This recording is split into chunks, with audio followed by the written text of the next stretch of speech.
Hi friends, എല്ലാവർക്കും ഉപ്പും പുളിയും കുക്കിങ്ങിലേക്ക് സ്വാഗതം. ഇന്ന് ഞാൻ ഉണ്ടാക്കുന്നത് പയർ മെഴുക്ക് പുരട്ടിയാണ്. അപ്പോൾ അതിനു വേണ്ടി ഞാനിതാ ഇതേപോലത്തെ ഇങ്ങനത്തെ ഒരു കളറാണ് ഈ പയറിന്. ഒരു കറുപ്പും ബ്രൗണൊക്കെ ചേർന്ന ഒരു കളറ് ഇതാണ് എടുത്തിരിക്കുന്നത്. അത് ഞാൻ ഒടിച്ചെടുത്തിട്ടുണ്ട്. പൊളിക്കാൻ പറ്റിയതൊക്കെ പൊളിച്ചെടുത്തിട്ടുണ്ട്. ഇനി അതിനു വേണ്ടിയ സാധനങ്ങൾ: ഒരു 10-15 ചുവന്നുള്ളി, 3 അല്ലി വെളുത്തുള്ളി, ഒരു 5 വറ്റൽമുളക്, കുറച്ച് കറിവേപ്പില. ഈ ഉള്ളിയും വറ്റൽമുളകൊക്കെ ഒന്ന് ചതച്ചെടുക്കണം. മിക്സിയിൽ നമുക്ക് ചതച്ചെടുക്കാം. ഇനി ഒരു ചീനച്ചട്ടി അടുപ്പത്ത് വെച്ച് അതിലേക്ക് ഈ ചതച്ചെടുത്ത വറ്റൽമുളക് ഉള്ളിയും ഇട്ട് കൊടുക്കുക. അതൊന്ന് മൂത്ത് വരണത് വരെ എണ്ണയിലിട്ട് വഴറ്റാം. എണ്ണയൊക്കെ ഒന്ന് തെളിഞ്ഞു വരണം.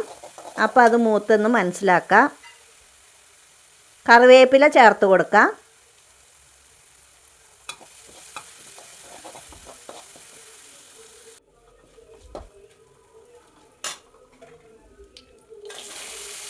ഇനി അതിലേക്ക് പയർ ചേർത്ത് കൊടുക്കാം.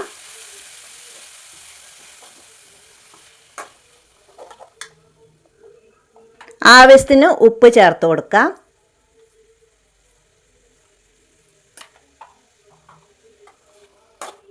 എല്ലാം നന്നായിട്ട് കൂട്ടി യോജിപ്പിച്ച്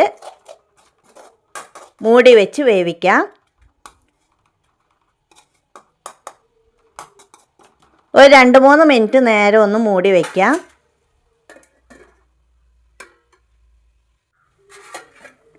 രണ്ട് മൂന്ന് മിനിറ്റ് കഴിഞ്ഞ് ഒന്ന് തുറന്ന് ഇളക്കിയിടുന്നുണ്ട്.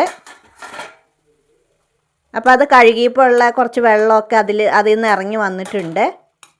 ഇനി ഒന്നും കൂടെ ഇളക്കിയിട്ട് മൂടി വയ്ക്കണം.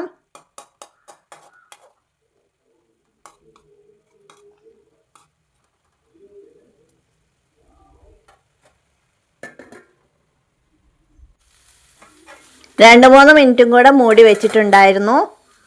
അതിപ്പോൾ ഞാൻ തുറന്ന് നോക്കി. അപ്പോൾ വെള്ളമൊക്കെ അതിൻ്റെ വറ്റിയിട്ടുണ്ട്. ഇനി മൂടി വെച്ച് വേവിക്കണ്ട. തുറന്ന് കുറച്ച് ഫ്ലെയിം കൂട്ടിയിട്ട് തുറന്ന് വെച്ച് വേവിക്കാം. എല്ലാം ഇളക്കി അതിൻ്റെ വെള്ളമൊക്കെ നന്നായിട്ട് വറ്റണ വരെ ഒന്ന് ഇളക്കി കൊടുക്കുക. വെന്തോ നോക്കുക.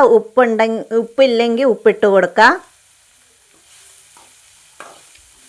ഇപ്പോൾ ഏകദേശം നമ്മുടെ പയർ മെഴുക്ക് പുരട്ടി ഇവിടെ റെഡിയായിട്ടുണ്ട്. ഈ രീതിയിലൊന്ന് എല്ലാവരും ഒന്ന് ചെയ്തു നോക്കണം. Thank you.